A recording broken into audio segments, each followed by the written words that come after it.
Mi nombre es Owen Mercer. Tengo 28 años y trabajo la madera con mis propias manos. Ese sábado por la mañana, lo único que tenía en mente era ayudar a mi vecino a levantar una cerca rota por la tormenta. Pero cuando Walter Brooks me dijo que había alguien que quería presentarme, sin saberlo, estaba a punto de cambiar el rumbo entero de mi vida. Soy ebanista. Trabajo con mis manos desde los 17 años, y en ese oficio aprendí algo que muy poca gente entiende. La madera no miente. Si la trabajas con respeto, te da algo duradero. Si la fuerzas, se quiebra. Yo había aplicado esa misma lógica a mi vida entera, especialmente después de una ruptura que me dejó convencido de que era más fácil esconderse en el taller que arriesgarse de nuevo. Walter Brooks era mi vecino desde hacía 3 años.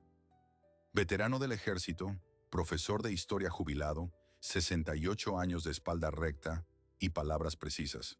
No era un hombre que pedía ayuda fácilmente, así que cuando me tocó la puerta ese sábado y me señaló los paneles de cedro derribados por la tormenta, supe que la situación era seria. Pasamos horas clavando, midiendo, ajustando. Mis manos sangraban por un corte que no quise mencionar. Y justo cuando pensé que el día terminaría con una cerveza fría y nada más, Walter se apoyó en la cerca recién reparada. Me miró con esa calma que tienen los hombres, que han visto cosas peores, y dijo algo que no esperaba. Hay alguien que quiero presentarte. Esas 5 palabras sonaron simples. Pero lo que vino después no lo fue en absoluto. Déjame contarte cómo llegué a ese sábado, porque la historia no empieza con la cerca. Empieza con una ruptura y 3 años de silencio voluntario. Había salido con alguien durante casi 2 años. Se llamaba Caitlin, era diseñadora gráfica, y cuando terminó, no terminó de golpe, sino de a poco, como una tabla que se va pudriendo desde adentro, sin que lo notes hasta que metes el pie y te hundes. Cuando todo acabó, hice lo que cualquier hombre que no sabe cómo procesar el dolor emocional hace. Me metí en el taller. 12 horas al día, a veces más. Mesas de roble, estanterías de pino, marcos de nogal, sillas de arce. Si había madera, la trabajaba. Si no había encargos, buscaba proyectos propios. El ruido de la sierra ahogaba los pensamientos. El olor a viruta era mejor que cualquier conversación que yo pudiera tener conmigo mismo. Vivía en las afueras de Richmond, Virginia, en una casa pequeña con un taller en el garaje que había ido creciendo junto con mi capacidad de ignorar el resto del mundo. Mis vecinos más cercanos estaban a unos 100 metros, y de todos ellos, el único con quien hablaba con regularidad era Walter Brooks. Walter era el tipo de hombre que ya no se fabrica con frecuencia. 68 años, espalda de soldado, manos de alguien que había trabajado la tierra y las palabras en igual medida. Había servido en el ejército durante 22 años antes de retirarse y convertirse en profesor de historia en la secundaria del condado. Lo conocí el primer invierno que pasé en esa casa, cuando una tubería se reventó en mi cocina a las 2 de la mañana, y él apareció con una linterna y una llave inglesa sin que nadie se lo pidiera. Desde esa noche, quedamos establecidos como vecinos del tipo que se ayudan sin llevar la cuenta. La tormenta llegó un jueves por la noche. Vientos de 70 kilómetros por hora, lluvia lateral, truenos que hacían vibrar las ventanas. El viernes por la mañana, cuando salí al patio trasero, vi que parte de mi propio cerco estaba torcido. Cuando miré hacia la propiedad de Walter, la situación era peor. 3 paneles de cedro estaban directamente en el suelo, aplastados por una rama del roble viejo que dividía nuestros terrenos. Me cambié la ropa que llevaba y fui a tocarle la puerta. Walter me abrió con una taza de café en la mano y evaluó la situación con la misma expresión tranquila con que probablemente había evaluado cosas bastante más graves a lo largo de su vida. Los paneles están arruinados, le dije, pero puedo reemplazarlos. Tengo cedro en el taller. Walter asintió, bebió un sorbo de café y dijo: acepto la ayuda con la condición de que entres después a desayunar como Dios manda. Así que eso hicimos. Pasamos la mañana trabajando. Yo cortaba los paneles en el taller mientras Walter preparaba los postes. Cuando había que sostener mientras el otro clavaba, nos turnábamos sin necesidad de coordinar demasiado. Era el tipo de trabajo que fluye bien entre 2 personas que se respetan y no se estorban. En algún punto de la mañana me golpeé la mano derecha con el martillo, no fuerte, pero suficiente para que se formara un corte en el nudillo del dedo índice. Lo ignoré. Walter lo vio. Entra y lávate eso, dijo. Ya termino este panel, respondí. Walter me miró con la expresión que imagino usaba con los estudiantes que pensaban que podían negociar con él. Entré y me lavé la mano. Para el mediodía habíamos reemplazado los 3 paneles y enderezado 2 más que la tormenta había aflojado. El cerco quedó, honestamente, mejor que antes. Me sequé el sudor de la frente con el antebrazo y miré el resultado con esa satisfacción silenciosa que solo da el trabajo bien hecho. Fue entonces cuando Walter se apoyó en el poste que acabábamos de fijar, cruzó los brazos y me miró con una expresión que yo no le había visto antes.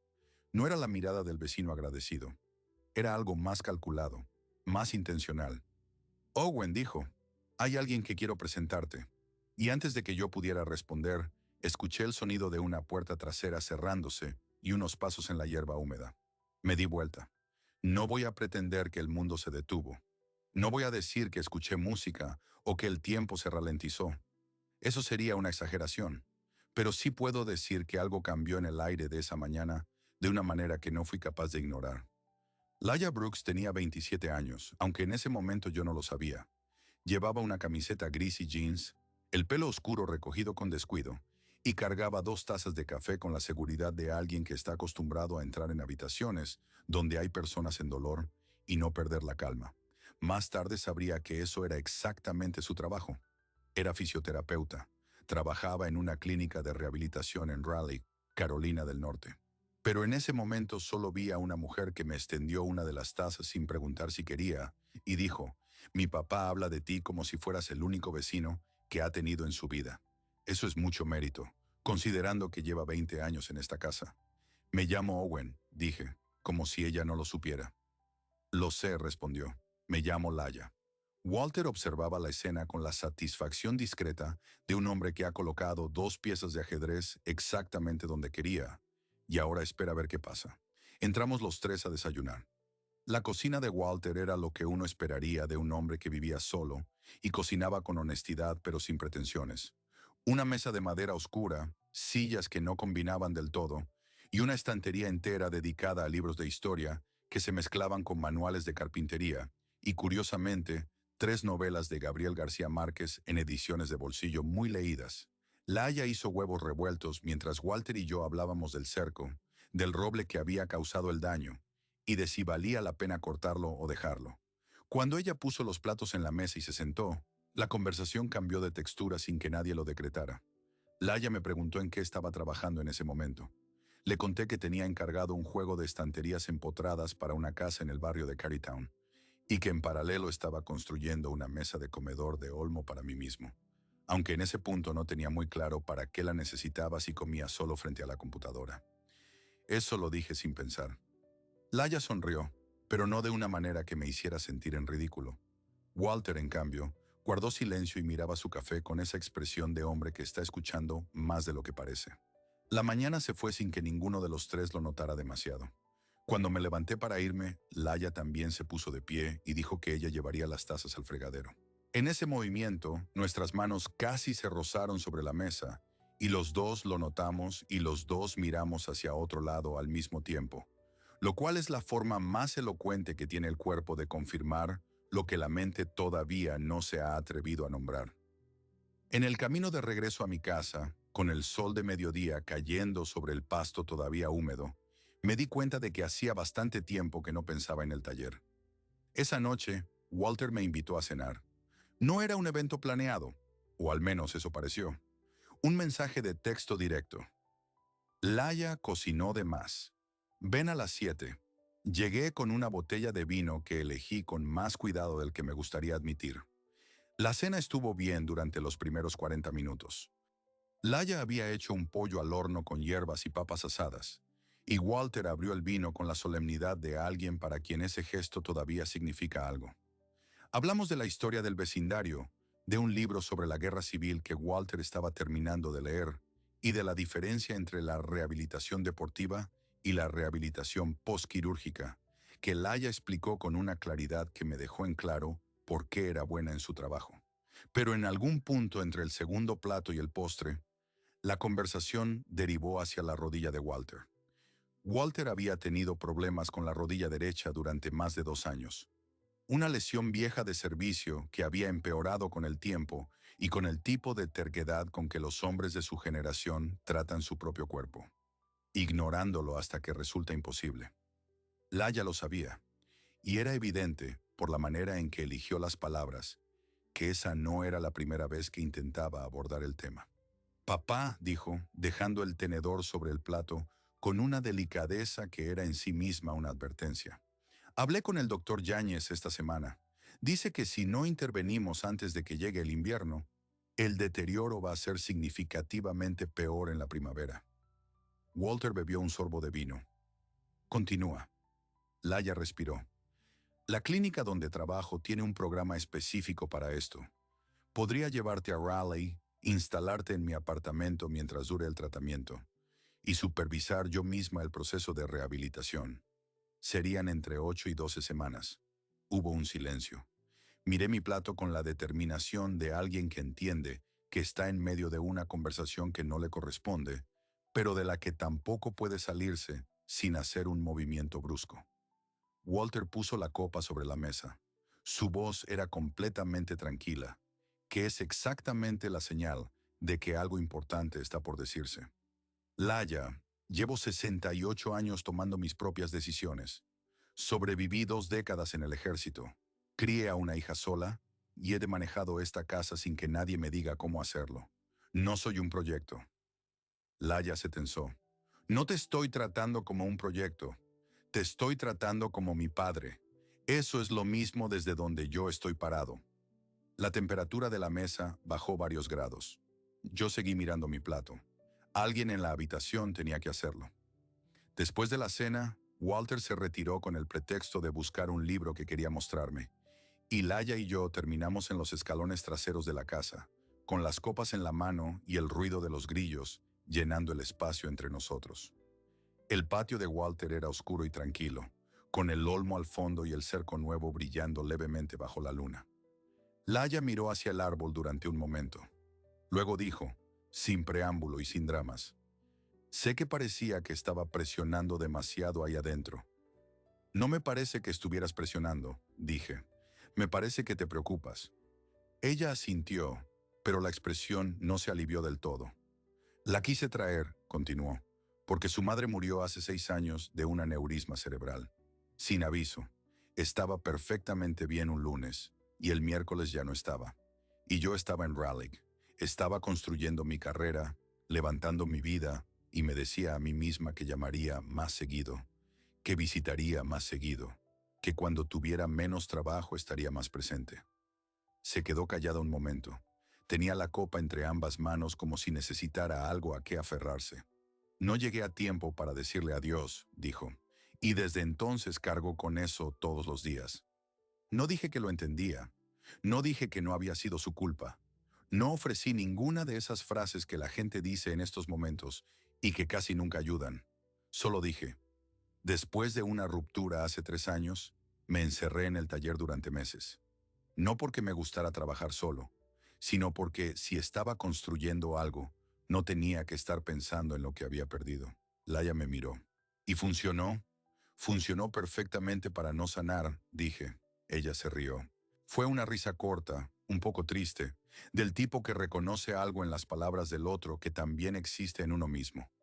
Nos quedamos en esos escalones un rato más, sin que ninguno de los dos sintiera la necesidad de llenar el silencio. Cuando Walter volvió con el libro, los tres hablamos de historia durante otra hora. Y cuando finalmente me fui caminando de regreso a casa en la oscuridad, me quedé pensando en lo que Laia había dicho sobre su madre, y en lo que yo le había dicho sobre el taller, y en el hecho de que hacía mucho tiempo que no le contaba ese tipo de cosas a nadie. Lo que no sabía en ese momento, lo que ninguno de los dos sabía, era que esa noche no era el principio de algo simple. Era el principio de algo que nos iba a costar más de lo que cualquiera de los dos estaba preparado para admitir. Porque 2 días después, Walter nos llamó a los dos a su sala y anunció, con la misma voz tranquila con que había rechazado la propuesta de Laia en la cena, que había tomado una decisión. Vendería la casa. Vendería la casa. Esas palabras aterrizaron en la sala de Walter con el peso de algo que llevaba tiempo formándose en silencio. No fue una declaración impulsiva ni una respuesta a la presión de Laia.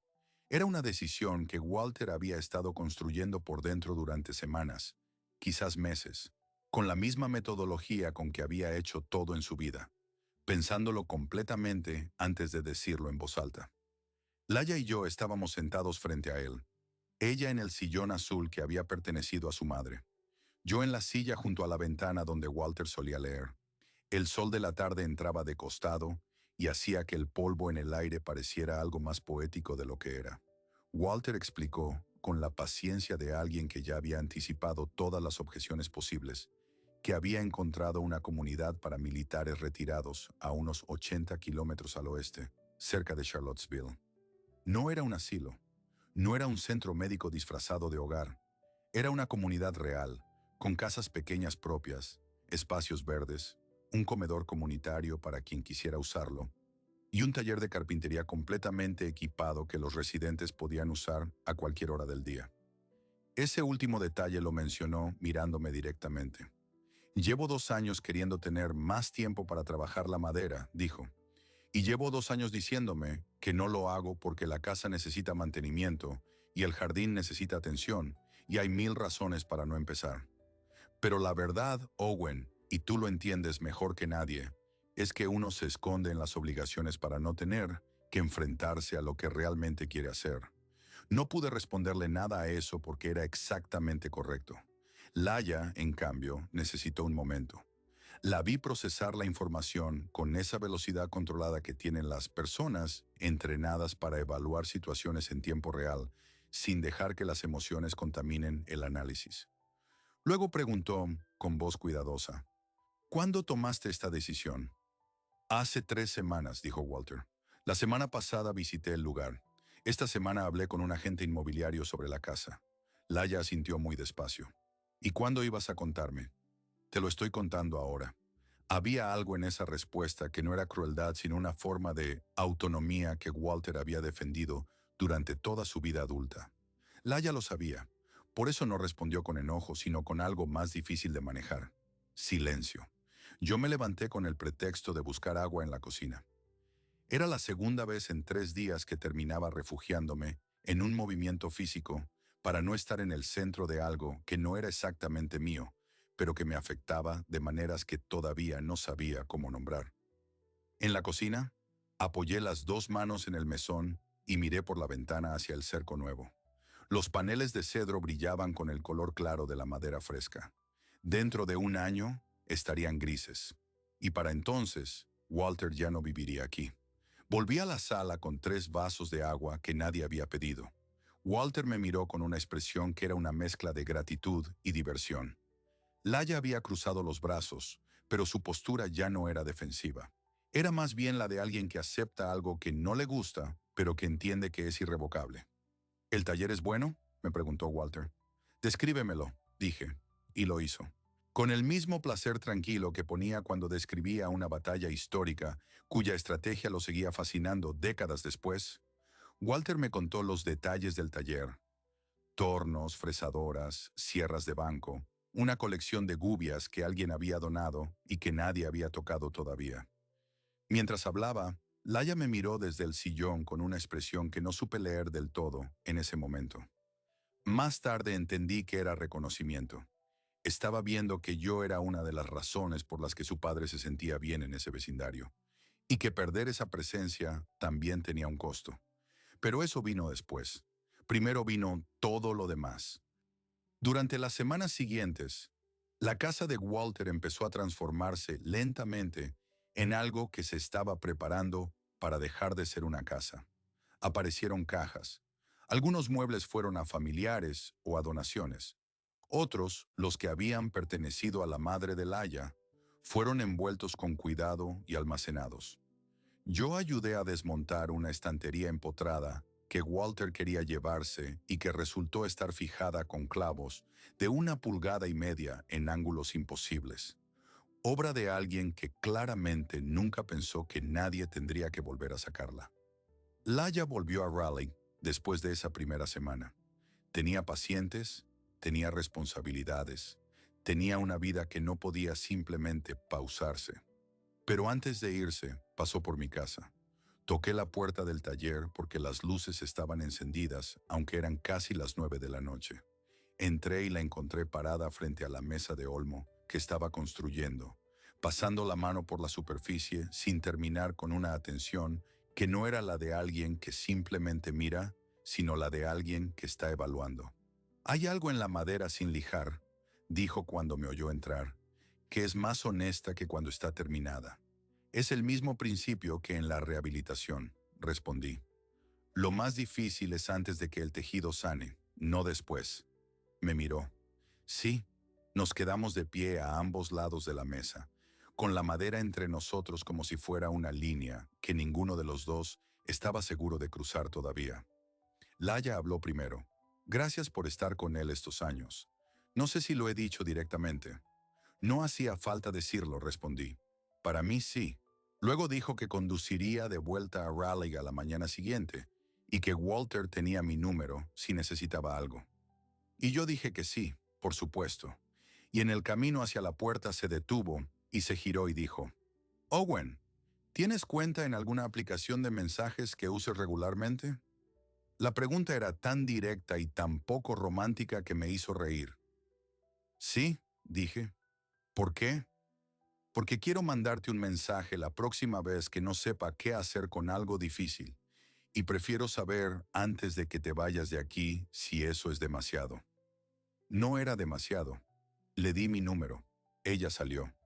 Yo me quedé parado en la puerta del taller, escuchando el sonido de su coche arrancando en la calle, y supe, con la claridad incómoda de las cosas que ya no puedes desconocer, que algo había empezado.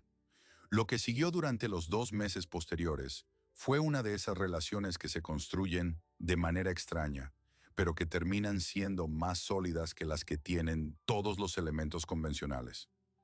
Laia y yo nos enviábamos mensajes casi todos los días. Al principio eran cosas concretas. Ella me preguntaba cómo iba la mesa de olmo.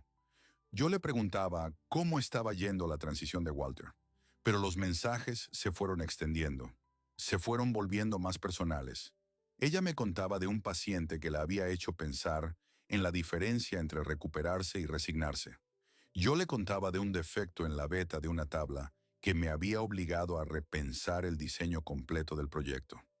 Una noche me mandó un mensaje que decía, hay una cosa que me gusta de hablar contigo, y es que nunca das consejos cuando no te los piden. Le respondí que era porque yo tampoco quería que me los dieran, y que la regla de oro tenía más usos prácticos de los que la gente reconoce.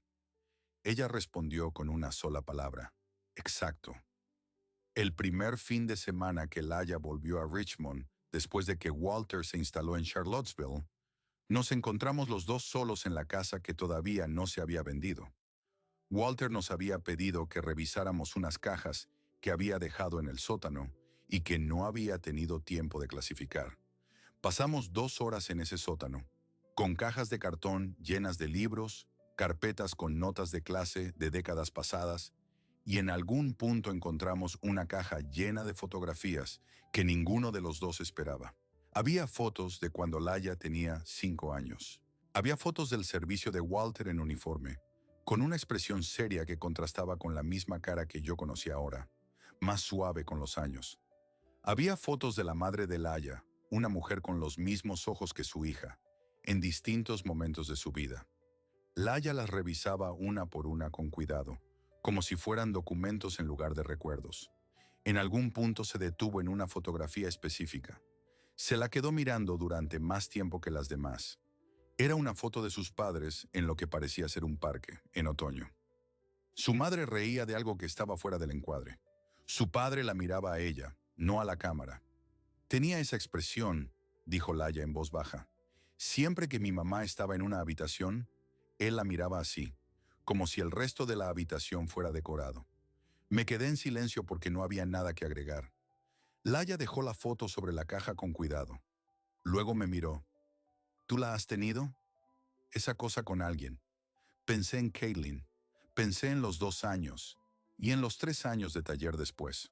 Respondí con honestidad. Creí que sí, pero creo que en realidad no lo supe lo suficientemente tarde. Laia asintió como si esa respuesta encajara con algo que ya había intuido.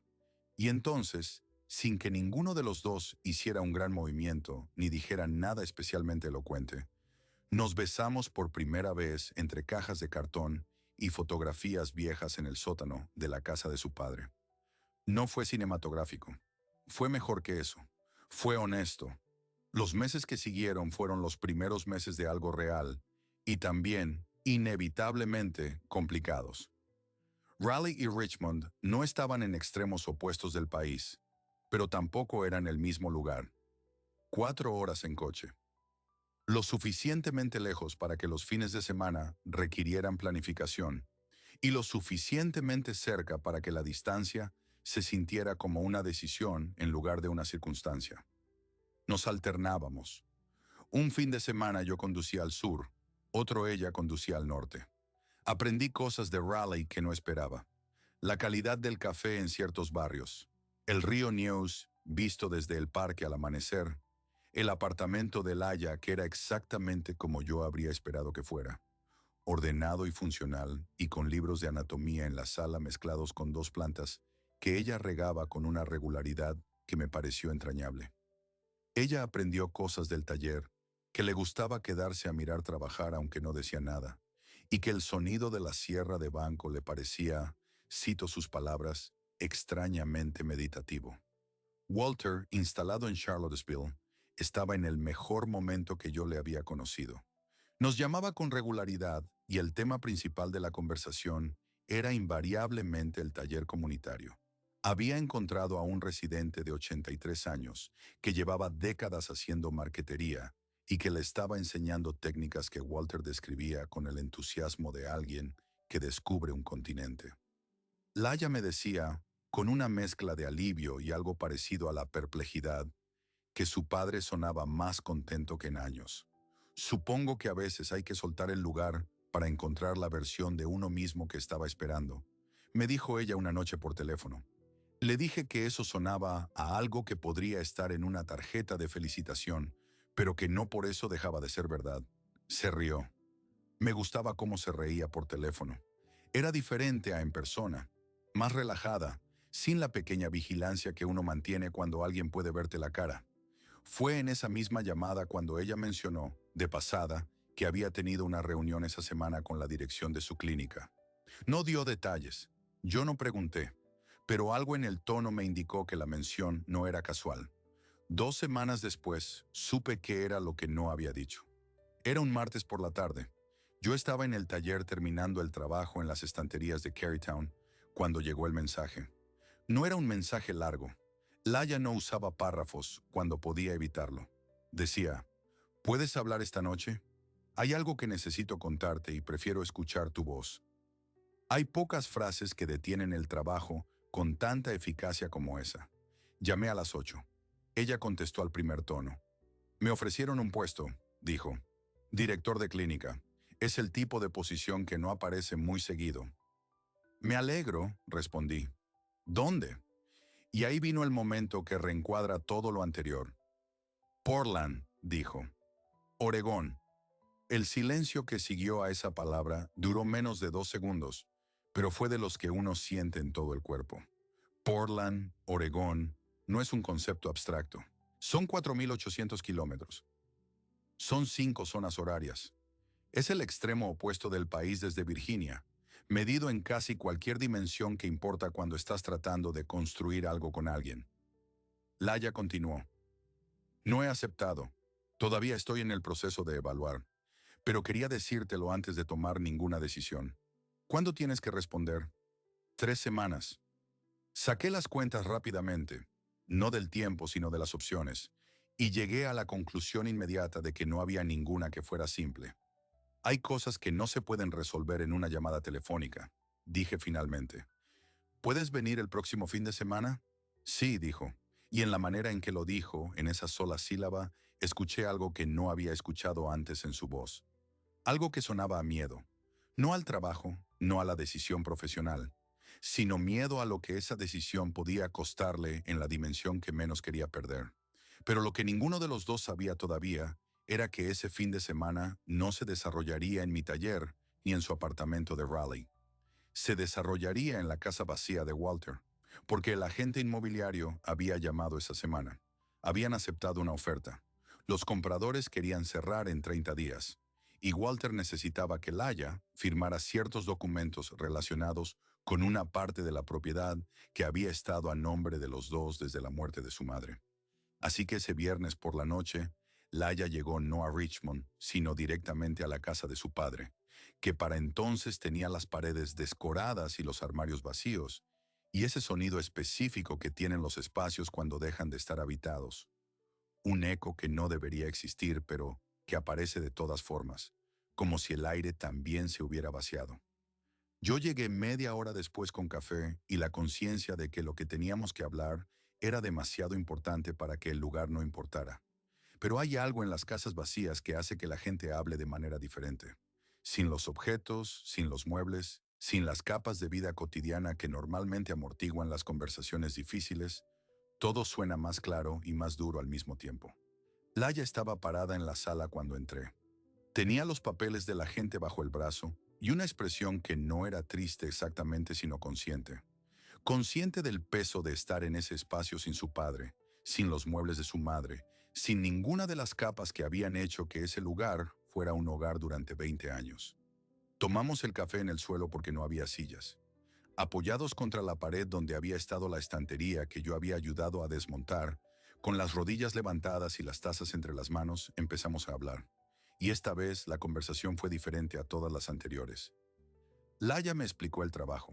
El puesto de directora en Portland era exactamente el tipo de posición para la que había pasado 7 años preparándose. No era solo un ascenso salarial, era la posibilidad de diseñar un programa de rehabilitación desde cero, de tomar decisiones sobre protocolos que ella había pasado años cuestionando desde abajo. Era la diferencia entre aplicar el sistema de otro y construir el propio. Y mientras la escuchaba hablar de eso, mientras veía encenderse en su cara algo que reconocí como la misma cosa que yo sentía cuando un proyecto de madera empezaba a tomar la forma exacta que había visto en mi cabeza, supe con absoluta claridad dos cosas al mismo tiempo. La primera, que ella tenía que aceptar ese trabajo. La segunda, que yo no tenía ninguna solución simple para lo que eso significaba para nosotros. Se lo dije exactamente así. Tienes que aceptarlo, dije. Laia me miró. Owen, no te estoy diciendo que no sea complicado. Te estoy diciendo que sé exactamente qué cara pones cuando hablas de algo que importa de verdad, y es la cara que tienes ahora mismo. No me pidas que te diga que no lo hagas. Ella apoyó la cabeza contra la pared y miró el techo durante un momento. Lo que me estás diciendo, dijo despacio, es que debería ir. Lo que te estoy diciendo es que si no vas, en 5 años vas a saber exactamente lo que perdiste y no vas a poder no pensarlo. ¿Y nosotros? No lo sé todavía, dije con honestidad. Eso no es una respuesta. Es la única respuesta que tengo en este momento que no sea una mentira. Laia se quedó en silencio durante lo que me pareció un tiempo largo, pero que probablemente fueron 30 segundos. Luego dijo, con una voz que no era acusatoria, sino genuinamente buscando algo. ¿Qué necesitarías tú para que esto funcionara desde lejos? Y yo, que había pasado 3 años escondiéndome en un taller para no tener que responder preguntas como esa, me descubrí sin ningún escudo disponible. Porque la casa estaba vacía y el suelo era frío y el café se estaba enfriando. Y Laia me miraba con los mismos ojos con que había mirado la fotografía de sus padres en el sótano semanas atrás. Con esa atención que no exige nada, pero que tampoco acepta evasiones. Y yo no tenía respuesta, no esa noche. Laia partió a Oregón 17 días después. La acompañé al aeropuerto. Cargamos sus maletas hasta el mostrador de facturación. Tomamos café en una de las cafeterías del terminal y hablamos de cosas completamente irrelevantes durante 40 minutos con la pericia de 2 personas que han decidido tácitamente no hacer del último momento algo que después sea imposible de recordar sin dolor. Cuando llegó la hora de pasar al control de seguridad, nos abrazamos. Fue un abrazo largo y callado, el tipo de abrazo que no necesita traducción. Luego ella recogió su bolso y se fue, y yo me quedé del lado de acá de la línea, mirando cómo desaparecía entre la gente. Conduje de vuelta a Richmond con el silencio del coche llenándose de todas las cosas que no había dicho. Esa noche llamé a Walter. No para pedir consejo, o al menos eso es lo que me dije a mí mismo, para saber cómo estaba, para hablar de algo concreto, del taller, de la marquetería, de cualquier cosa que me diera algo en qué poner las manos, aunque fuera mentalmente. Walter me dejó hablar durante 10 minutos de esas cosas concretas. Luego hizo una pausa y dijo, Owen, ¿qué es lo que realmente querías decir cuando empezaste a llamarme esta noche? Me quedé callado. Walter continuó, con esa voz que debía haber usado en el aula durante 20 años, para decirle a los estudiantes que el tiempo de rodeos había terminado. Toda tu vida has construido cosas con tus manos. Sabes exactamente lo que pasa cuando encuentras la madera correcta, pero decides no trabajarla porque el momento no es conveniente. ¿Qué pasa? Se pudre, dije. O alguien más la trabaja, dijo Walter, y tú te quedas con las herramientas y sin el proyecto. No respondí inmediatamente. Walter tampoco habló. Era bueno en eso, en dejar que el silencio hiciera el trabajo. Finalmente dije, no sé si puedo moverme a Portland. No te pregunté si podías, dijo Walter. Te pregunté si querías. Y esa pregunta me quedó resonando esa noche. Y la siguiente. Y la siguiente después de esa. Porque era exactamente la diferencia que yo llevaba 3 años confundiendo. La diferencia entre lo que uno puede hacer y lo que uno está dispuesto a elegir. La diferencia entre lo que uno puede hacer y lo que uno está dispuesto a elegir. Pasé 2 semanas dando vueltas alrededor de esa pregunta, como se da vueltas alrededor de un nudo en la madera, que no sabes bien si cortar o respetar. Seguía trabajando. Terminé las estanterías de Carytown. Empecé un encargo nuevo de un comedor en madera de cerezo para una familia en el lado norte de la ciudad. Las manos hacían el trabajo, pero la cabeza estaba en otro lugar. Laia y yo hablábamos todas las noches. Ese ritual no cambió cuando ella se fue. Si acaso, se intensificó. Portland tenía 3 horas menos que Virginia, lo que significaba que cuando yo terminaba en el taller a las 7 o las 8 de la tarde, ella estaba apenas pasando el mediodía y podía contestar con calma. Describía la ciudad como alguien que está explorando un lugar que todavía no le pertenece, pero que tampoco le resulta hostil. Los puentes sobre el río Willamette, los mercados cubiertos, los barrios que cambian de carácter de una manzana a la siguiente, el verde constante que nadie en la costa este tiene preparado hasta que lo ve con sus propios ojos. Me enviaba fotos, no de monumentos ni de cosas turísticas, fotos de cosas pequeñas, una puerta con molduras de madera antigua, el patrón de la luz en el suelo de su nuevo apartamento a primera hora de la mañana, una librería de segunda mano donde había encontrado un libro sobre el movimiento Arts and Crafts que sabía que me iba a interesar y que había comprado sin dudarlo. Me lo mandó por correo. Llegó 10 días después con una nota adhesiva amarilla que decía, para alguien que trabaja la madera y todavía tiene cosas que aprender. Sin firma. No hacía falta. Lo leí en 3 tardes. Pero hay algo que las llamadas telefónicas y los libros enviados por correo no pueden sostener indefinidamente. Y yo lo sabía. La distancia no es solo kilómetros. Es la acumulación de contextos que el otro no tiene. Es el momento gracioso que pasó en el taller y que ya no tiene el mismo peso cuando lo cuentas 4 horas después. Es la cena que comiste solo que podría haber sido diferente. Es la forma en que el otro llena el silencio de una habitación y que solo notas cuando el silencio vuelve a ser tuyo exclusivamente. 3 semanas después de que Laia se fue, llamé a mi arrendatario de taller. Un espacio compartido en Portland.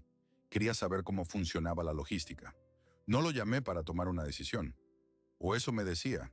Me dijo que no había plazos mínimos fijos, que había talleres compartidos en Portland con buena reputación, que mover herramientas grandes era caro pero posible, que si lo que buscaba era una prueba de 3 meses, había formas de estructurarlo sin comprometerse a nada permanente. 3 meses, repetí en voz alta, solo para escuchar cómo sonaba. Sonaba a algo que tenía que decidir de verdad. Esa noche no llamé a Laia. Llamé de nuevo a Walter. Walter contestó desde lo que sonaba como el taller comunitario. Había un zumbido de fondo, el tipo de ruido que hace una herramienta eléctrica trabajando madera en otra parte de la sala. Owen, dijo con la satisfacción tranquila del hombre que esperaba que llamara. Voy a ir a Portland, le dije. 3 meses. Aprobar. Hubo una pausa. ¿Qué te detuvo 2 semanas?, preguntó. No saber si era lo correcto o solo lo que quería. ¿Y ahora? Ahora entiendo que en este caso son la misma cosa. Walter hizo el sonido que hacía cuando algo le parecía exactamente correcto. No un elogio, no una celebración, solo un pequeño sonido de asentimiento, como si pusiera un punto final a un párrafo que yo había tardado demasiado en terminar de escribir. No le digas nada todavía, dijo. ¿Por qué? Porque si se lo dices antes de ir, lo que llevas son palabras. Si apareces, lo que llevas eres tú. Empecé a organizar la logística esa misma semana. Subarrendé el taller de Richmond a un estudiante de diseño de muebles que buscaba espacio. Contacté a 2 talleres compartidos en Portland con buena reputación y elegí el que tenía mejor acceso a las herramientas de desbaste que yo usaba con más frecuencia. Hablé con mis clientes actuales, entregué los proyectos que podía terminar antes de partir y renegocié los plazos de los que no.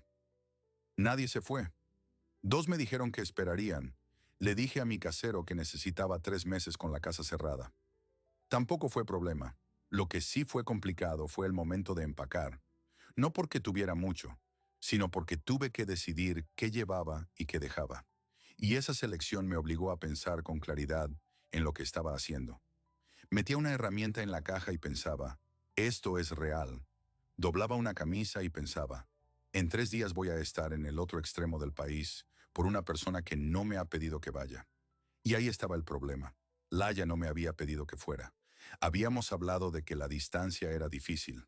Habíamos hablado de que ninguno de los dos quería terminar con algo que todavía tenía tanto por desarrollarse. Pero en ningún momento ella había dicho, ven. Y yo tampoco había dicho, voy.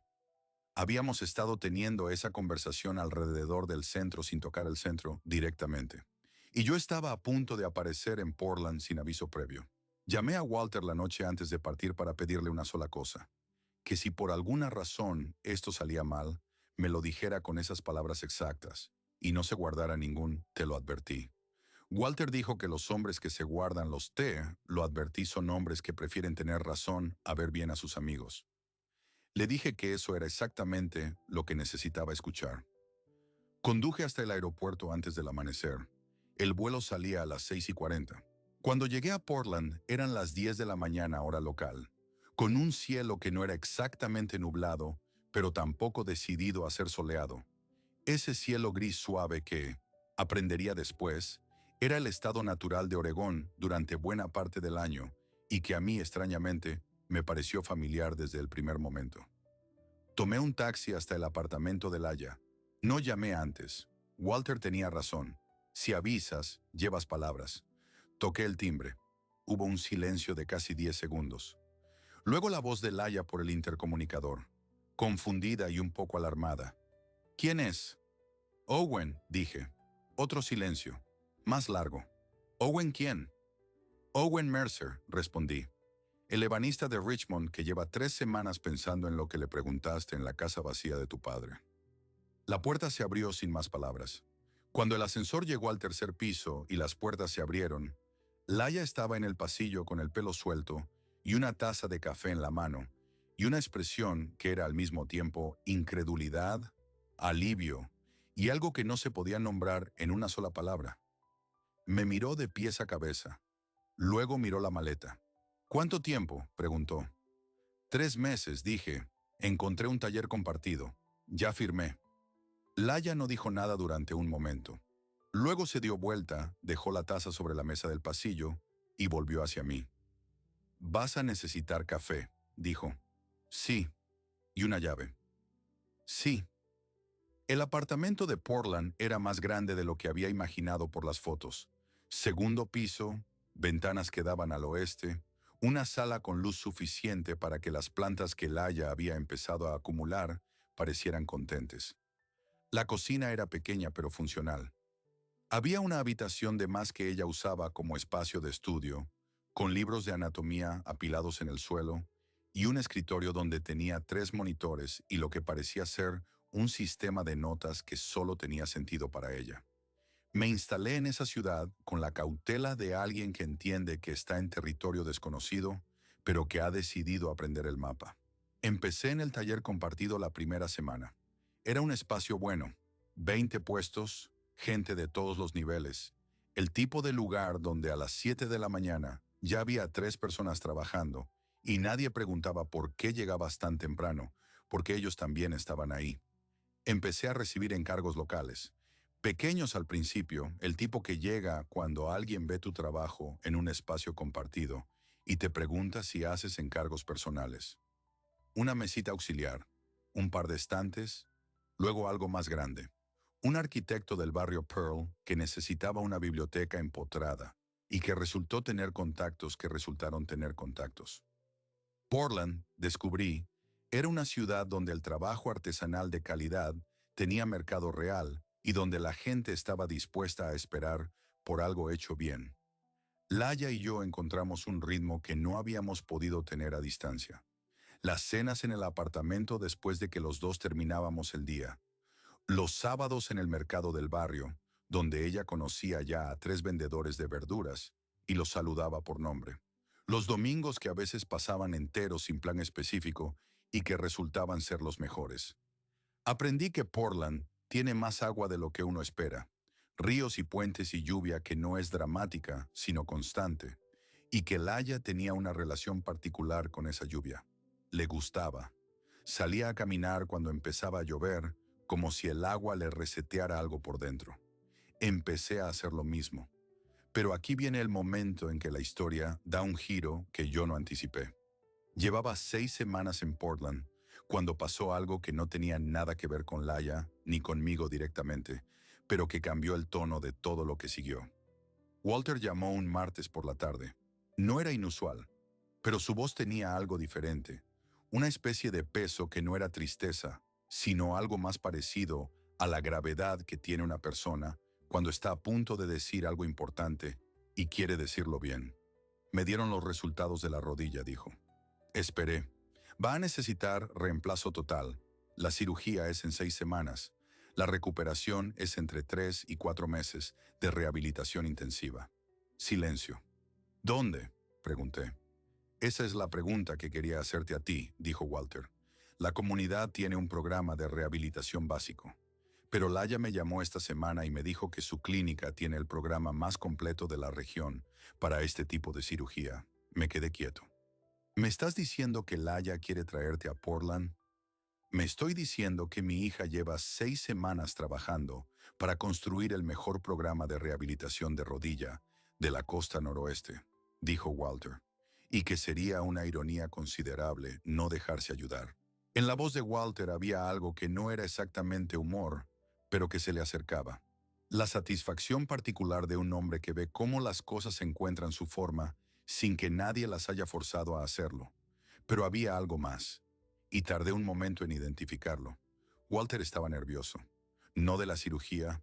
Walter Brooks no era el tipo de persona que le tenía miedo a una sala de operaciones. Era nervioso de otra cosa.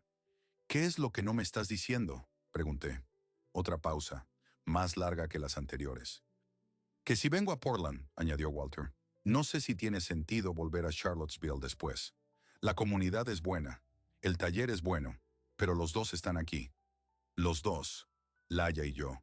Tuve que procesar eso. Walter continuaba. No te digo que sea una decisión tomada. Te digo que es una posibilidad que estoy considerando. Y quería saber qué pensabas tú antes de hablarlo con Laia. ¿Por qué primero conmigo? Porque tú eres el que tomó el riesgo más grande, dijo Walter. Y porque si yo me mudo a Portland, cambia la naturaleza de lo que tú estás construyendo ahí. Mereces saberlo antes de que sea un hecho. Era exactamente el tipo de consideración que hacía a Walter ser Walter.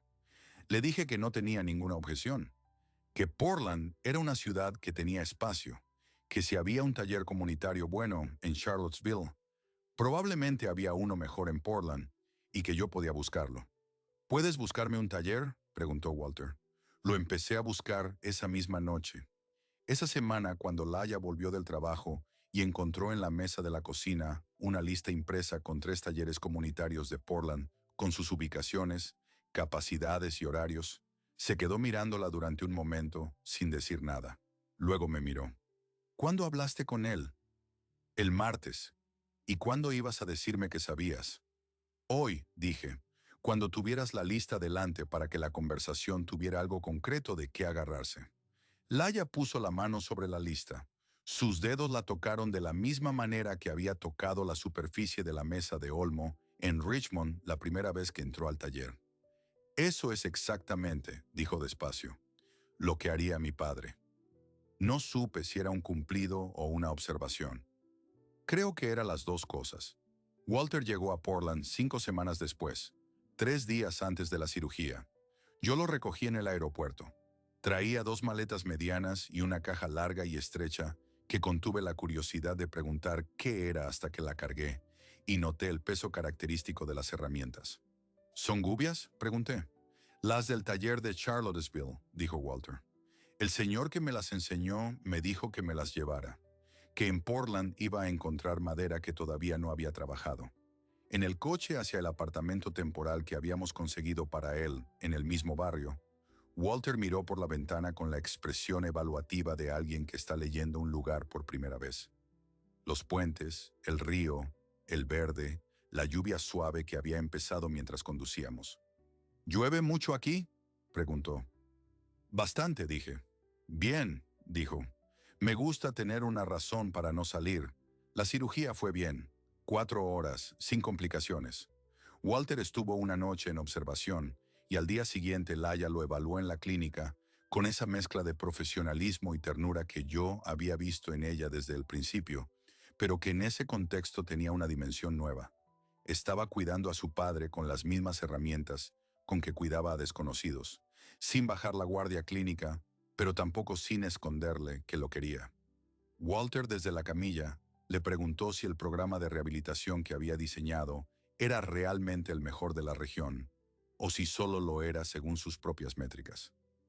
Laia le respondió que era el mejor según métricas independientes, y que si quería discutirlo, podía esperar a que le devolvieran la rodilla funcional, y entonces tendría la posición moral para opinar.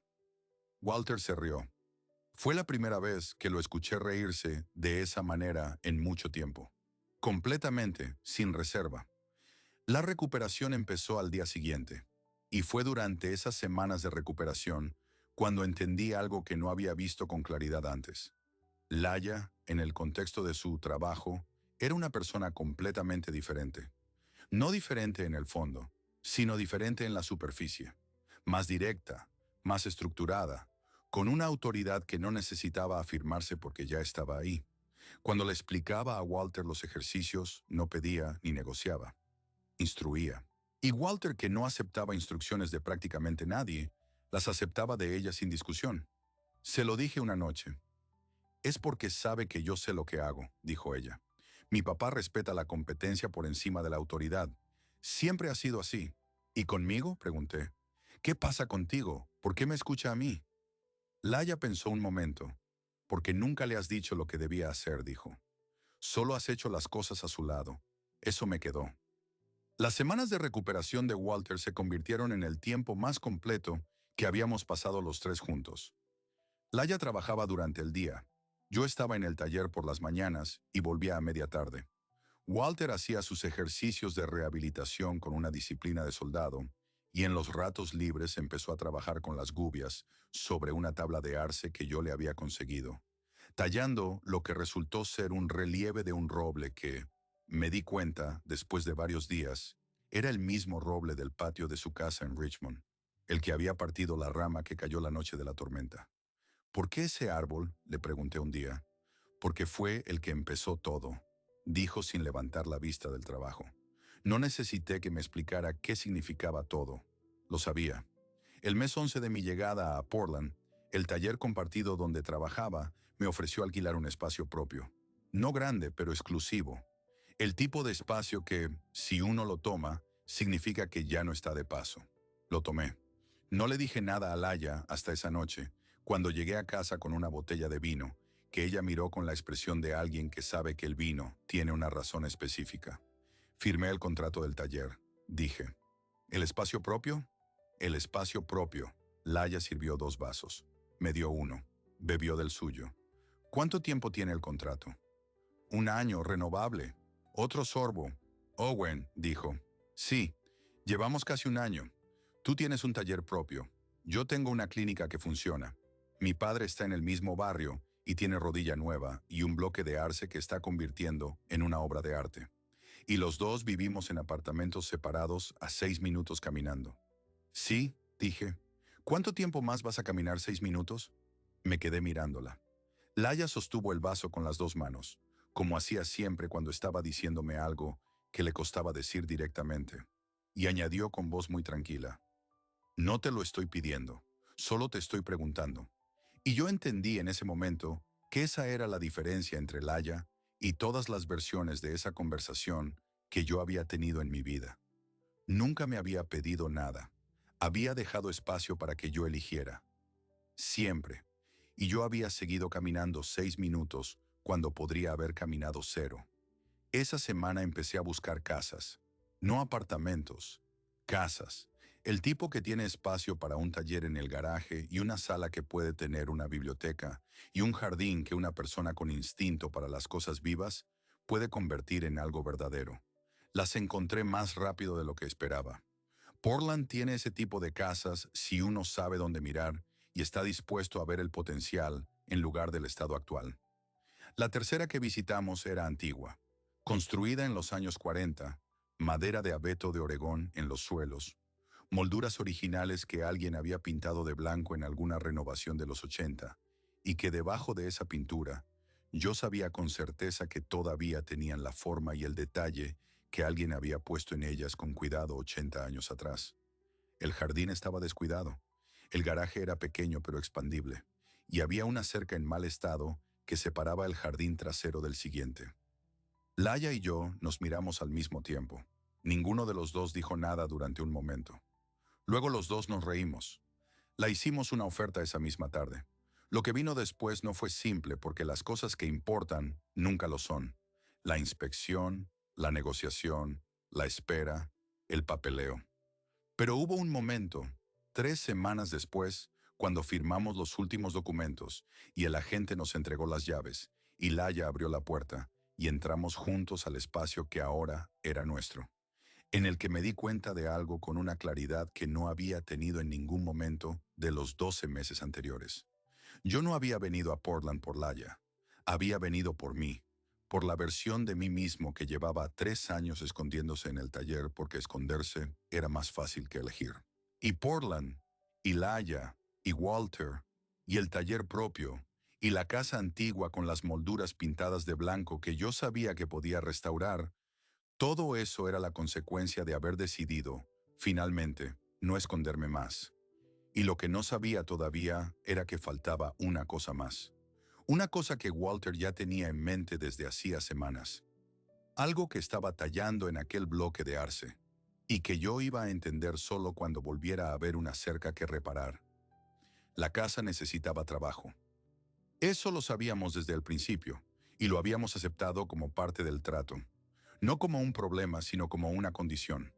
El suelo de abeto crujía en 3 puntos del pasillo. La cocina tenía armarios que alguien había instalado levemente torcidos. Lo suficiente para que las puertas no cerraran del todo, pero no lo suficiente para que nadie se hubiera molestado en corregirlo. El baño del segundo piso tenía azulejos que eran técnicamente funcionales, pero que contaban una historia estética de los años 70, que yo prefería no continuar. Y la cerca del jardín trasero estaba en mal estado. No por una tormenta esta vez, por el tiempo simple y acumulado. La madera era pino, no cedro, y alguien la había pintado con una pintura que no respiraba bien, y que había atrapado la humedad por dentro, en lugar de dejarla salir, con el resultado predecible. Paneles pandeos, clavos oxidados que ya no sostenían lo que deberían sostener, y en una esquina, 2 tablones directamente podridos desde la base. Lo vi la primera semana que vivimos en la casa. Lo anoté mentalmente. Lo dejé estar. Había otras prioridades. Instalar las estanterías. Montar el taller en el garaje, que resultó ser expandible hacia el lateral con menos trabajo del que había estimado. Llenar los espacios con los objetos de 2 vidas que se estaban combinando por primera vez en el mismo lugar y que a veces encajaban naturalmente y a veces requerían negociación silenciosa sobre qué iba dónde. Laia tenía una silla de lectura que era objetivamente la silla más incómoda que yo había visto en mi vida. Una cosa de madera roja con el asiento demasiado recto y los apoyabrazos demasiado angostos, que no combinaba con ningún otro mueble de la casa y que ella había tenido desde los 20 años y que claramente no iba a ningún lado. La puse junto a la ventana de la sala donde entraba la luz de la tarde. Laia la vio ahí cuando llegó del trabajo y no dijo nada, pero esa noche la encontré sentada en ella con el libro sobre el movimiento Arts and Crafts que me había mandado por correo meses atrás, y entonces entendí que la silla no era incómoda para ella, sino que era el tipo de incómoda que es familiar, y que familiar a veces es más importante que confortable. No dije nada. Tampoco hacía falta. Walter venía a la casa 3 veces por semana. Su apartamento quedaba a 12 minutos en coche, en un barrio al norte que tenía un taller de artesanía comunitario que él había encontrado por su cuenta y que, según describía, reunía a un conjunto de personas de edades variadas con niveles de habilidad igualmente variados y con una seriedad colectiva que le parecía exactamente la combinación correcta para trabajar bien sin que nadie se tomara nada demasiado en serio. Cuando venía a nuestra casa, traía comida, no siempre, pero con frecuencia suficiente para que Laia eventualmente le dijera que no tenía que hacerlo, a lo que Walter respondió que era una observación interesante, dado que nadie se lo había pedido, y que si quería traer comida, iba a traer comida, y que si alguien tenía objeciones, podían discutirlas en la mesa mientras comían. Laia lo miró. Walter sostuvo la mirada. Yo serví el vino. Fue durante una de esas visitas, un domingo por la tarde de finales de septiembre, cuando Walter llegó con la caja de arce bajo el brazo. La ponía en el coche cada vez que venía, la sacaba, la miraba y la volvía a meter sin mostrársela a nadie. Yo lo había visto hacerlo, pero había aprendido que Walter hacía las cosas en el momento que consideraba correcto y que apresurarlo no era una estrategia funcional. Ese domingo llegó a la casa, dejó la comida en la cocina y luego puso la pieza sobre la mesa de la sala con la precisión de alguien colocando algo que ha tardado mucho tiempo en terminar. Era un relieve tallado en arce. Lo que había visto como un bloque informe durante semanas era ahora una cosa clara. Un árbol con raíces visibles en la parte inferior y ramas que se extendían hacia los bordes de la madera. No era realista en el sentido fotográfico. Era el tipo de talla que captura la esencia de una cosa más que su apariencia exacta. Las raíces tenían peso, las ramas tenían movimiento. Era el roble del patio de Richmond, pero no el roble caído, no el roble destruido por la tormenta. Era el roble completo, tal como debió haber sido antes de que el tiempo y el viento le quitaran esa rama. Walter se sentó y nos miró a los dos. Estuve pensando en qué traerles de regalo de casa nueva, dijo. Y me di cuenta de que lo único que tenía que llevarles era algo que ya era de los dos, aunque todavía no lo supieran. Laia pasó la mano por la superficie tallada con el mismo cuidado con que había tocado la mesa de olmo en Richmond. Sus ojos estaban brillantes, pero no lloraba. Papá, dijo. Walter levantó la mano levemente. La manera de decir no hace falta sin usar palabras. Luego me miró a mí, con esa expresión particular suya, la que no pide nada pero lo dice todo. Yo asentí. Y en ese asentimiento estaba todo lo que habíamos hablado en las últimas semanas, porque Walter y yo habíamos estado hablando. No ese día ni esa semana. Llevábamos un mes hablando, en el taller comunitario del norte, en el coche cuando lo llevaba a sus citas de seguimiento de la rodilla, y en conversaciones cortas al final de las cenas que Laia no veía, porque ya había subido a trabajar en su escritorio o a leer en la silla roja imposible. Walter había sido directo, como era su costumbre. ¿Tienes algún plan?, me había preguntado un martes por la mañana mientras yo lo llevaba al fisioterapeuta. ¿Sobre qué? Sobre Laia. Tengo planes de hacer estanterías nuevas para el pasillo, había respondido. Walter no había respondido a eso. Me había mirado por encima de los lentes con la expresión de un hombre que lleva 68 años tratando con personas que evitan responder lo que se les pregunta y que no tienen ninguna intención de quedarse satisfecho con una evasión. Le pregunté qué quería decir exactamente. Quiero decir que tienes una casa y una vida, y que mi hija es parte de esa vida, había dicho. Y quiero saber si eso es lo que quieres o si todavía estás evaluando. No estoy evaluando, había dicho. Entonces estoy esperando el momento correcto.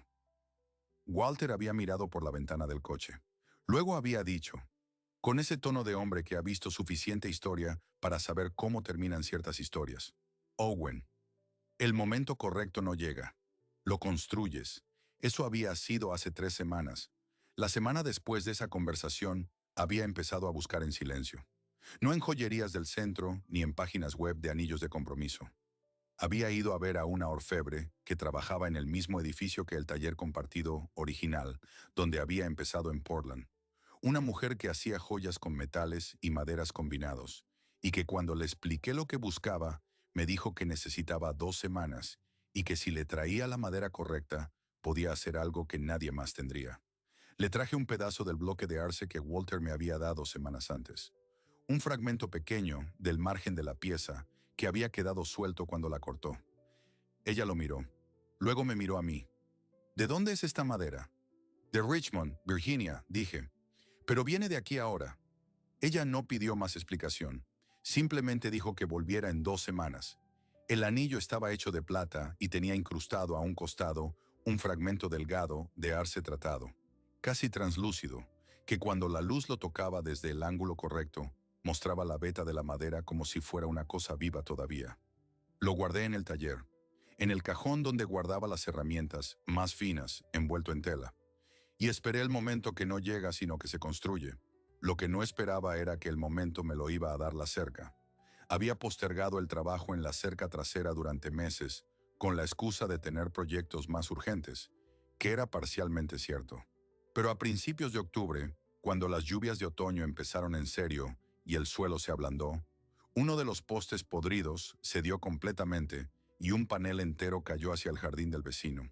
No había nadie del otro lado, no causó daño, pero la cerca ya no podía esperar. Un sábado por la mañana empecé a sacar los paneles en mal estado. Había calculado que me tomaría el día entero hacerlo bien. Sacar lo viejo, preparar los postes nuevos, instalar paneles de cedro rojo, que en Portland es la madera correcta para este clima porque respira bien y no retiene la humedad de la misma manera que el pino. Llevaba 2 horas trabajando cuando llegó Walter. No lo había llamado, no lo había invitado. Simplemente llegó con su ropa de trabajo, las botas que usaba cuando venía a ayudar con la casa, y una taza de café que dejó sobre el poste que yo estaba tratando de aflojar. La rodilla aguanta, dijo antes de que yo preguntara. ¿Quién te dijo que íbamos a arreglar la cerca hoy? Nadie, dijo Walter. Pero llevas 3 semanas mirándola cada vez que pasas por el jardín trasero. Eso es lo que hace un ebanista cuando ya no puede ignorar algo. Trabajamos juntos como lo habíamos hecho 1 año y medio antes en Richmond. Él sostenía, yo clavaba, yo medía, él cortaba, sin necesidad de coordinar demasiado porque ya teníamos el idioma de ese tipo de trabajo establecido entre los dos. A media mañana salió Laya con café para los dos. Se quedó mirando la obra desde la puerta trasera, luego bajó los 2 escalones al jardín. Miró la cerca nueva y dijo que el cedro olía bien. ¿Te quedas o entras?, le dije. Se quedó. Los tres trabajamos hasta el mediodía. Laya no tenía experiencia con cercas, pero tampoco necesitaba que nadie le explicara 2 veces cómo hacer algo. Sostenía paneles, alcanzaba herramientas, y en algún punto tomó el martillo y clavó 4 tablones seguidos con una eficiencia que hizo que Walter la mirara con aprobación y dijera que claramente había heredado la parte práctica de la familia. Laya le respondió que la parte práctica era de su madre. Walter asintió. Sí, dijo. Es verdad. Ese momento entre ellos duró un segundo. Pero fue el tipo de segundo que tiene peso. Cuando terminamos el último tramo de cerca, eran casi las 2 de la tarde. El jardín olía a madera nueva y a lluvia que había pasado y a tierra mojada. Walter se limpió las manos con un trapo y evaluó el resultado con la misma atención con que evaluaba todo lo que hacía, buscando no defectos, sino si la cosa estaba hecha con honestidad. Está bien, dijo. Mejor que la anterior. Es cedro en lugar de pino, dije. Aguantará más. Walter asintió. Luego me miró con la expresión que yo ya conocía. La de hombre que está diciendo una cosa, pero esperando otra. Voy adentro a lavarme las manos, dijo. Y después voy a buscar algo en el coche. Entró. Laya y yo nos quedamos en el jardín. Ella se había sentado en el escalón de madera que daba al jardín, con las rodillas levantadas y las manos alrededor de la taza, que ya no tenía café, pero que seguía siendo algo a que aferrarse. El jardín trasero con la cerca nueva tenía una simetría que el descuidado no tenía. Ese tipo de orden que no es rigidez, sino simplemente las cosas en el lugar que les corresponde. Laia miraba la cerca. Hay algo en reparar cosas juntos, dijo, que no se parece a nada más. Pensé en Richmond, en el primer sábado, en los paneles de cedro y la mano golpeada y las 5 palabras de Walter. Lo sé, dije. Laia giró la cabeza para mirarme. Tenía una pequeña marca de tierra en la mejilla de donde había sostenido un panel con la cara cuando sus manos no alcanzaban. No se lo dije porque no quería que lo limpiara todavía. ¿En qué piensas?, preguntó. En un sábado por la mañana hace 1 año y medio, dije. Ella esperó, en una cerca que no era mía y en un hombre que dijo 5 palabras y cambió el rumbo de todo lo que vino después. Laia sonrió. Fue esa sonrisa que llegaba despacio, que empezaba en los ojos antes de llegar a la boca. ¿Y qué piensas de eso ahora? Que fue la mejor mañana de trabajo que he tenido en mi vida, dije. Y que todo lo que construí después fue porque ese trabajo me llevó aquí. Me agaché frente a ella, no de una manera dramática ni calculada. Simplemente me puse a su nivel, sobre la hierba húmeda del jardín, y saqué el anillo del bolsillo del delantal donde lo había puesto esa mañana antes de empezar con la cerca. Laia lo miró. Miró la plata. Miró el fragmento de arce incrustado en el costado. Y en el momento en que lo reconoció, en el momento en que entendió de qué madera era y de dónde venía, sus ojos se llenaron de algo que no era solo emoción, sino comprensión. La comprensión de que ese anillo era una historia completa antes de que ella lo pusiera. Owen, dijo en voz muy baja, tú me preguntaste una vez qué necesitaría yo para que las cosas funcionaran, dije, y yo no te pude responder esa noche porque no lo sabía todavía, pero lo sé ahora. Necesito seguir construyendo cosas contigo. Necesito seguir reparando cercas con tu padre. Necesito seguir aprendiendo qué cara pones cuando algo importa de verdad. Y necesito saber que la mesa que estoy construyendo en el taller para el comedor de esta casa es una mesa en la que vamos a seguir comiendo juntos en 20 años. Laia tenía los ojos brillantes. Una lágrima bajó por la mejilla con la marca de tierra. ¿Me estás pidiendo que me case contigo?, dijo. Te estoy pidiendo que te quedes, dije. Lo otro es la forma oficial de decirlo. Ella se rió con los ojos llenos de lágrimas. Ese tipo de risa que es la versión más honesta de alguien que no sabe cómo contener 2 cosas al mismo tiempo. Sí, dijo. Sí. Le puse el anillo en el dedo. Encajó como si hubiera sido hecho para ella, que era exactamente el caso. La besé. Ella me sostuvo la cara con las 2 manos, como hacía cuando quería estar segura de que el momento era real y no algo que se iba a evaporar. Desde la puerta trasera llegó la voz de Walter. ¿Alguien puede decirme qué está pasando o tengo que seguir fingiendo que estoy buscando algo en el coche? Laia se rió contra mi boca. Entra, papá, dijo sin separarse del todo. Walter bajó los 2 escalones al jardín, miró a su hija, miró el anillo, miró la cerca nueva detrás de nosotros. No dijo nada durante un momento. Luego miró el cielo de Portland, ese gris suave y constante que ya era familiar para los 3, y asintió con la expresión de hombre que no está sorprendido, sino satisfecho.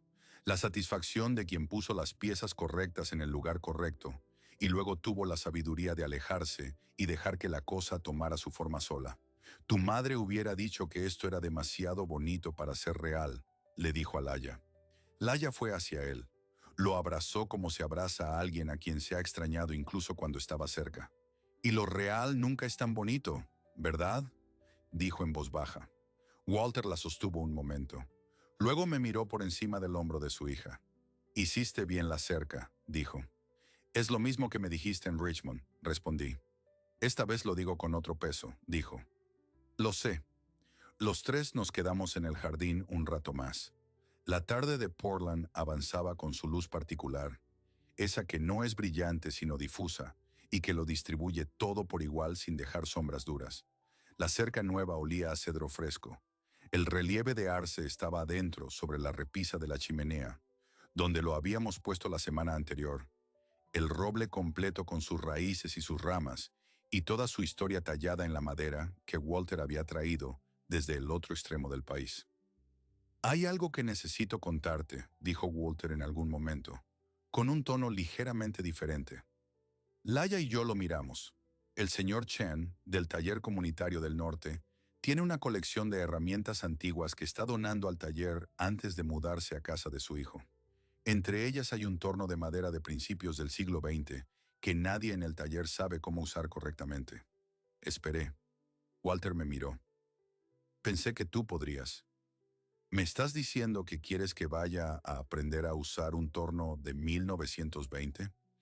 Te estoy diciendo que pensé que era el tipo de cosa que te interesaría saber, dijo Walter, con la inocencia calculada que usaba cuando sabía exactamente lo que estaba haciendo. Laia me miró con esa expresión de hija que lleva toda la vida leyendo las estrategias de su padre.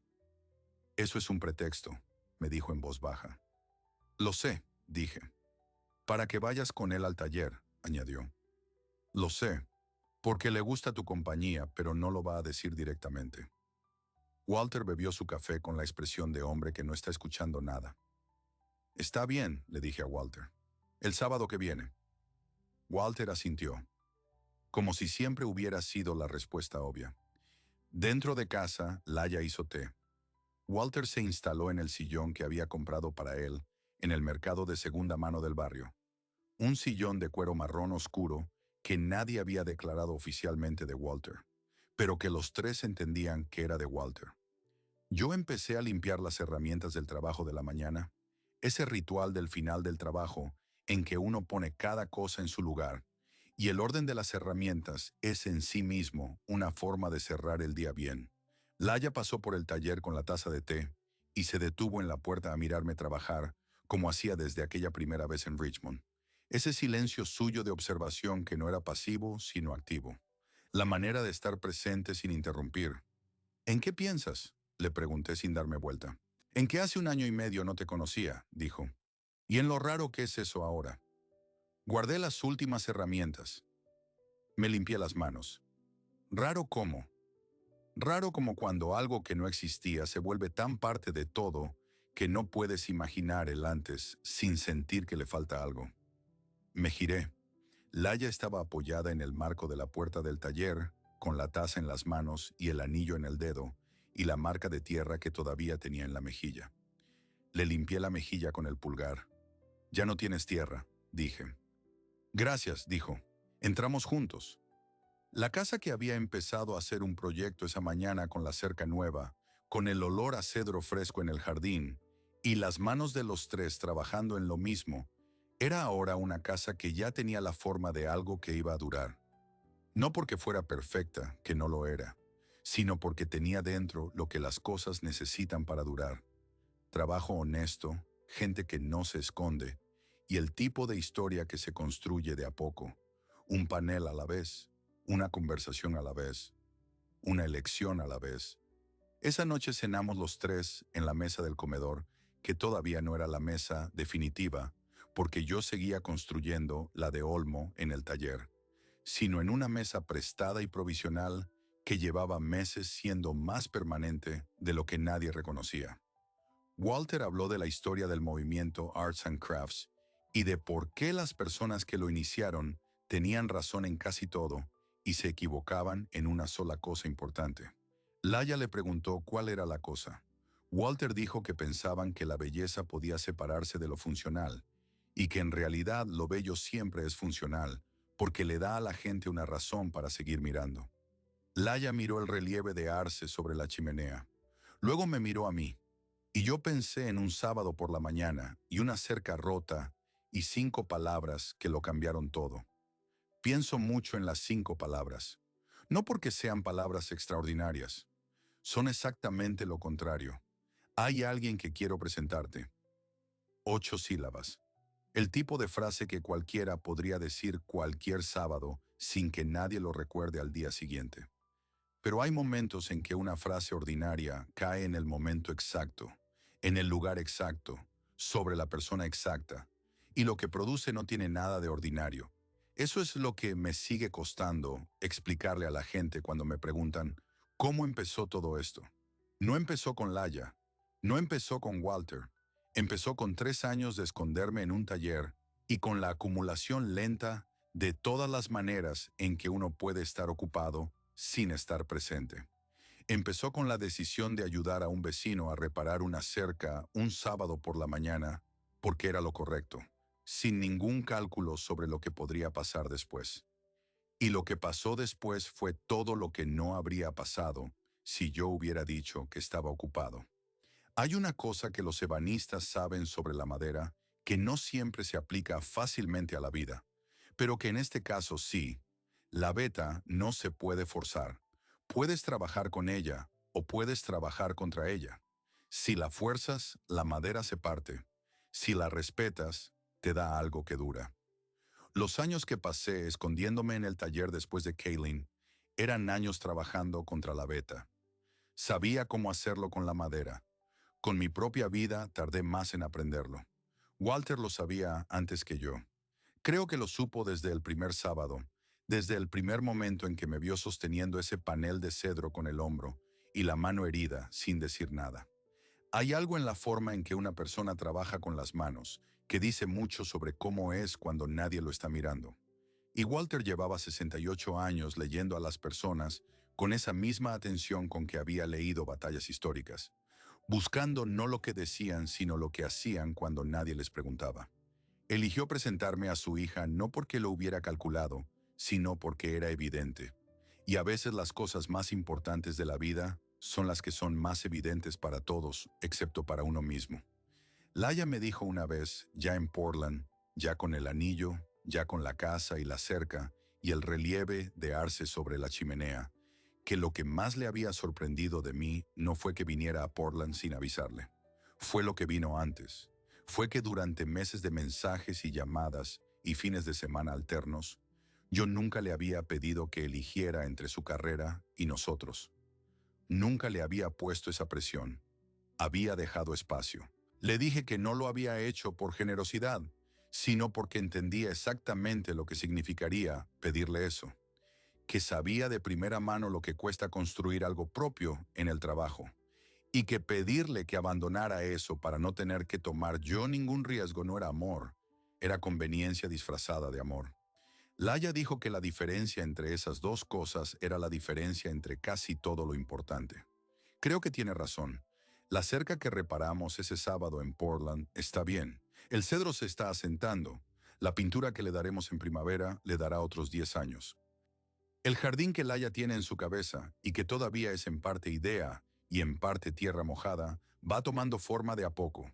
La mesa de olmo está casi terminada en el taller. Le quedan 2 sesiones de lijado y el acabado. Y cuando esté lista, vamos a poner en ella lo que merece. Las cenas de los tres, el café de los domingos, los libros que se dejan abiertos boca abajo y los papeles que no se archivan nunca. Walter viene 2 veces por semana. La rodilla aguanta.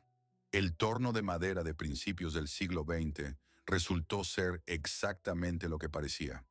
Una máquina magnífica que nadie había sabido usar bien y que entre los dos empezamos a entender un sábado a la vez. Hay algo en todo esto que no quiero dejar sin decir. No todas las cercas rotas son ocasiones. No toda ayuda que uno da conduce a algo que cambia la vida.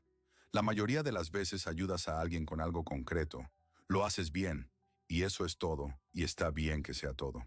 Pero a veces el mundo pone en el mismo sábado a las personas correctas, y el trabajo correcto, y el momento correcto. Y la única condición para que algo ocurra es que uno esté presente.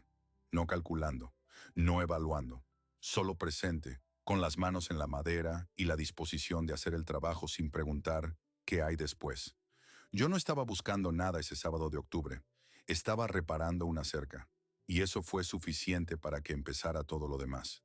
Si algo de lo que conté aquí te resonó, si reconociste algo en la distancia que uno pone entre uno mismo y lo que quiere, o en la manera en que el trabajo puede ser tanto un refugio como una salida, me alegra que lo hayas escuchado hasta el final. Estas historias no tienen una moraleja simple porque la vida tampoco la tiene, pero sí tienen un centro, y el centro de esta es sencillo. No te escondas tanto tiempo que te pierdas el sábado en que alguien te dice que hay alguien que quiere presentarte. Si quieres seguir escuchando historias como esta, suscríbete. Hay más.